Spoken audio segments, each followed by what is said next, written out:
Hey there everybody, it's Alex here from RPG Site, and this is Dissidia Final Fantasy NT. The NT does stand for something, but I don't know what it is, or I've forgotten, or I never knew in the first place. But it's a fighting game, and it's a pretty cool game. The thing about it is that it's pretty interesting compared to, say, a Persona 4 arena type thing, which is a more traditional Street Fighter style take on a fighting game with characters from an RPG series. Dissidia really tries really hard to push together the RPG and the fighting game, and that results in some fairly complex systems. If you haven't played a Dissidia game on PSP, you might find it a little bit difficult. So, the purpose of this video is to help you get your head around this combat system. So I'm going to talk about how it works, how you deal damage, about bravery attacks and HP attacks and the difference between them, the different types of character you'll find in the game, and all that sort of stuff. Just a really quick rundown. So if you're going to play the beta, which I'm producing this video to go up right when the beta begins, you know where you're coming from. And I have been down to Square Enix's office and played quite a bit of a build that is basically identical to what you'll be getting in the beta, and that's what this footage is from. So it'll give you a pretty good idea of where you stand. So, let's go.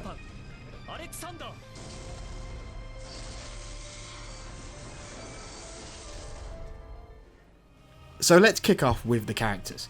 Now in the Dissidia beta you're going to find 14 characters, basically the main character from each of the first 14 numerical Final Fantasy games. Now the characters are split into classes in a very RPG-like fashion, so each class has its own unique thing. So Squall, for instance, is an assassin, Terra is a marksman. So what do these mean? Well, there's 4 total. There's the Vanguard. Now I would describe the Vanguard as being most like a tank. So they're dominating characters that can deal a lot of damage, hard-hitting, but they are slower.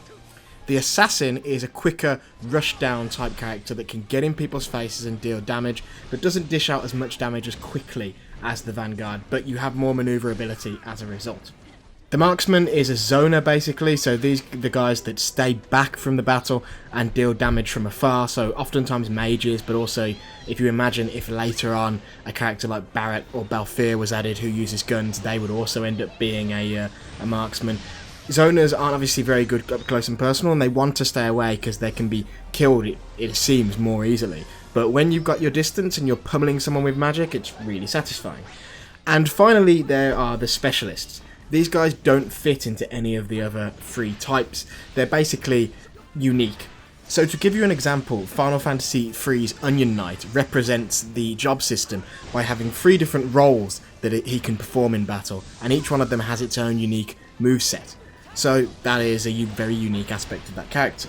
But if you prefer, from Final Fantasy V, actually levels up. And as he levels up, his abilities change. So different characters in the Specialist category have different specific things going on that really do make them unique. But you really have to learn those characters because they play in a very specific way.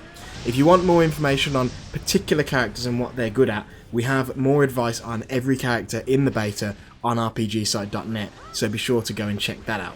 But as an overview, there are 4 different types, and as I said, Vanguard, Assassin, Marksman, and Specialist, and they all do the things that I just described in terms of basic roles. Team composition is important in Dissidia, so you do want to consider what your team looks like. If you have each member of the team all as one character type, if you have 3 Vanguards, you might come to regret that, so you should coordinate with your team and pick your characters accordingly. Okay, next up, character skills, as I just mentioned. So, each character basically has 7 moves. These moves are split into 2 categories, bravery attacks and HP attacks, and we'll touch more on this in the next segment. But basically, each character tends to have 3 bravery moves on the ground, and 3 bravery moves in the air. These are unique attacks that, they might look a bit familiar to you if you're really familiar with a character's moves. And, they usually fit a specific purpose. So, like Cloud, for instance, has a move in the air which brings him slamming to the ground. He has a move on the ground where he sort of forces himself forward with the Buster Sword extended to catch people from a distance, and so on and so forth.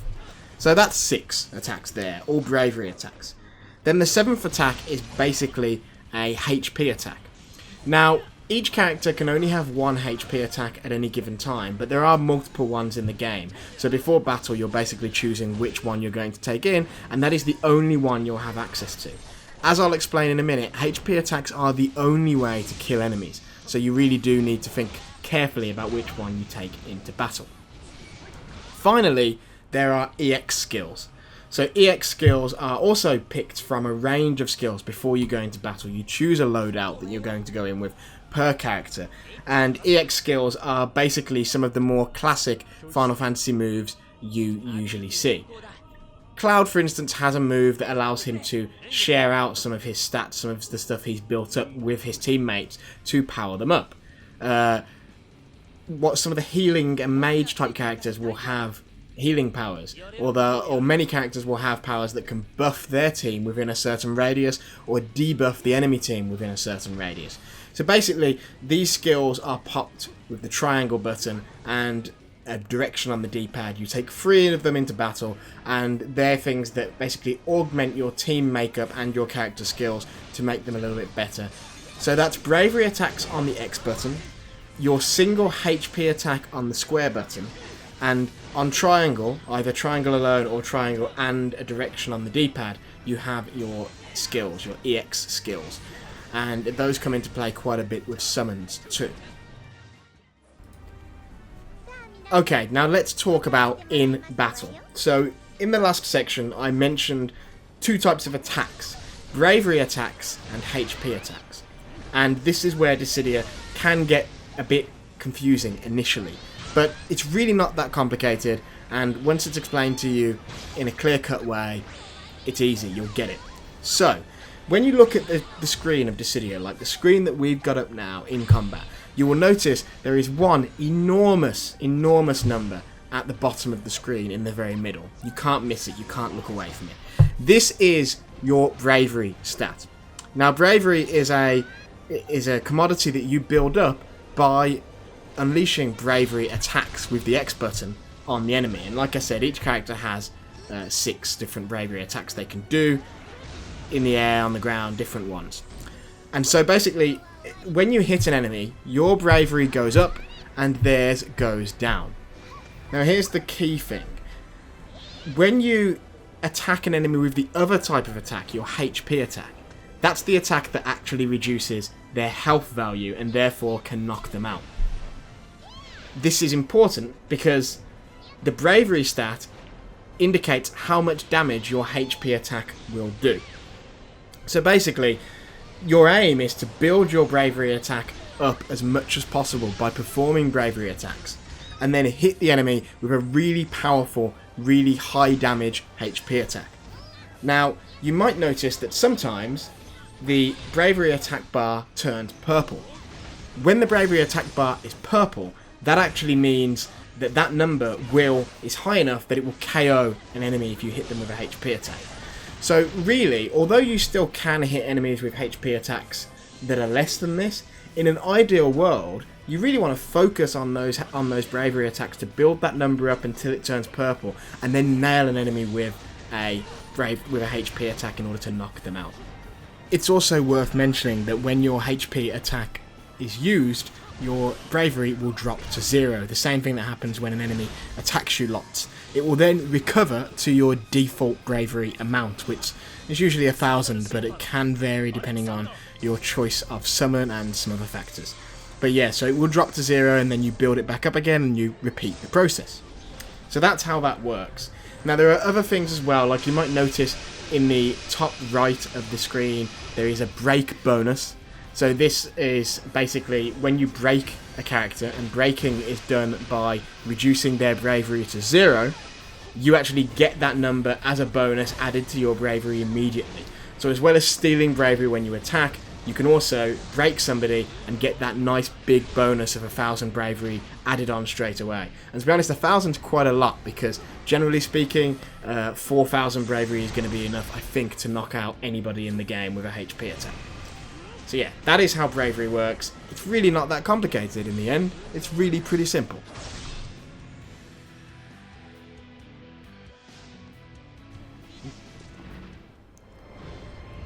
The final mechanic in Dissidia Final Fantasy NT is a Final Fantasy classic, summons, or eidolons, or espers, or aeons, or gods, or whatever you want to call them based on your favourite Final Fantasy of choice. Or indeed Guardian Forces, which is what Dissidia refers to them as sometimes. So basically, summons are, as they are in all Final Fantasy games, gods, beasts, monsters, whatever you want to call them, that can come to your aid in battle. And in Dissidia, they basically do two things. When you choose a summon as a team, you will get a buff off that summon. And also, that summon can be brought into battle to, one, enhance their buff, and two, they will actually stay on the battlefield for a short while and kick out some of their classic attacks. So Ifrit has Hellfire and things like that, for instance. Basically, think of summons as a way to supplement the team that you have. So when you have a team composition between the different character classes and the different character types and abilities, you should think of the summon as a way to adjust that and cover up perhaps some of your deficiencies in your team, or to enhance your strengths. Think of it like choosing the right super in a Street Fighter game that has multiple supers, or, you know, that sort of thing. So basically there are a number of summons in the actual beta build of Dissidia. That's Ifrit, Shiva, Rama, Odin, Leviathan, Alexander, and Bahamut. So you've got those at your disposal, and each of them has a different effect. Now, summons have two actual buffs that are associated with them: a pre-summoning effect and a post-summoning effect. This wording isn't the best in the menus, but here's how this works basically. The pre-summoning effect is something that lasts all battle. So before battle, you will choose a summon as a team, which I'll talk about in a second, and that summon has associated with it a particular buff, and you will have that buff all battle. The whole team will. And you know, different summons specialise in different things. So Ifrit, for instance, is dedicated to making it easier to break down a foe's defences, whereas Odin is all about increasing your speed and that sort of thing. If you want to know more about what each of the summons do in a more specific sense, RPGsite.net, we've got an article all about that in detail. They also have, as I said, the post-summoning effect. So basically this means when you actually summon the creature, there is a second buff that is usually a stronger version of the first buff that then comes into play and replaces the first buff. So there's two different buffs, pre and post summoning. Yep. So, how do you actually summon? So you'll notice in the top left of the in-game HUD, you have the timer and the lives in the red and blue, and then above and below the lives you have what is your summon bar. Your summon bar is filled anytime you attack enemies. Anytime anyone on your team attacks enemies, it adds to that bar, fills it up a little bit more. You'll also notice when there's like a white flash around the edges of the screen, that means a crystal is about to appear. Now, crystals are all entirely related to summons. And basically, when a crystal appears, you can divert your attention from your enemies to the crystal and hit it. And the crystal will eventually take enough damage, bravery damage, that it will explode. When it explodes, that provides an enormous amount of energy to the summon bar. But of course, taking your eye off your enemies in order to hit the crystal is a bit of a risk. So really you need to coordinate with your team. Are two of you going to go and hit the crystal? Is one of you going to go alone? And all that sort of thing. When your bar is full, you'll then be able to begin summoning. And you do that by pressing and holding on the PlayStation 4 touchpad in the middle of the controller.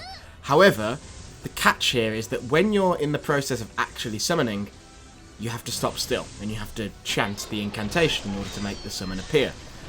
This leaves you vulnerable, so you have the same problem as before. You really need to coordinate with your teammates and sort of make it so that, you know, perhaps one of you is going to dedicate yourselves to summoning and the other two will work on holding off the enemy to make that summon go through. If one person is summoning alone, it will take between 8 and 9 seconds to summon. However, if two people do it, it'll be quicker, and it's quicker the more members of your team do it. So then you end up in a situation where it might be tempting for two people to summon, but then that leaves your team extremely vulnerable to whatever the enemy is going to throw at you. So yeah, those are summons. It's more complicated on paper than it really is when you really sit and think about it. You have to fill the bar, and then you press and hold the touchpad to summon, and different summons have different effects. One last note, which is that summon pick is based on votes. So obviously there are 3 members of your team, and basically the summon you get is based on which summon gets the most votes. So if you all pick different summons, the game will pick one of those summons at random. If, for instance, Shiva has 2 votes and Rama has 1, then you will have Shiva. So that's how that works when you're picking a summon. But it is best to get on that voice chat and actually coordinate with your teammates about what summon you're planning to pick together, because summon can really change the way a team works, change a team makeup, or really cover up a weakness in a particular team. And believe it or not, despite all the talk of just how complicated it is, for the basics of Dissidia, that's it. Obviously it does get more nuanced, and there are some things I just want to point out here, general things about the UI and the format of the game. So, first up, as you'll see in the top left corner of any gameplay screen, there are 4-minute matches. So you have 4 minutes to have an outright winner declared by taking the correct number of lives from the opposing team, or the same happening to you, and if that doesn't happen, then the game will decide a winner based on lives remaining and stuff. Speaking of that, each team has a total of 3 lives. That is it. So once you... basically that works out as 1 life per player, right? But the key thing is, in Dissidia, you of course can respawn. So what that means is if you have somebody on your team who isn't very good, then of course they can die multiple times and take all your team's lives while the other 2 players play flawlessly.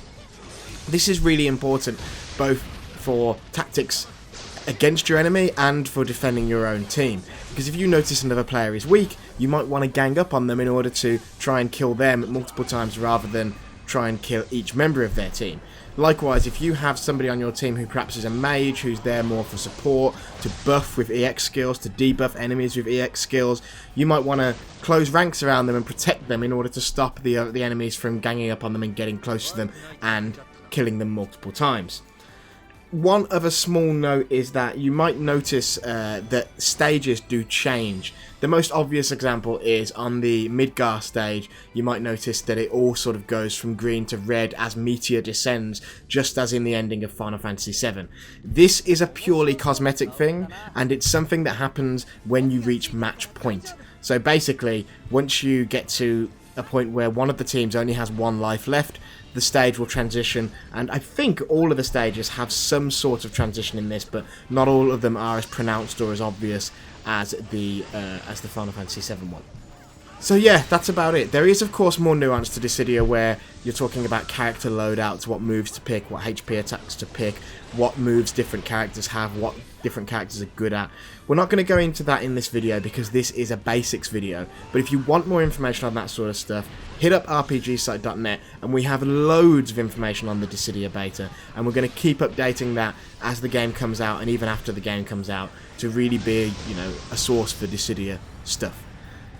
If you like this video and you want us to do more stuff like this, because we don't really do many guides or primers on this channel, let us know in the comments, drop us a like, drop us a subscribe, whatever works for you guys.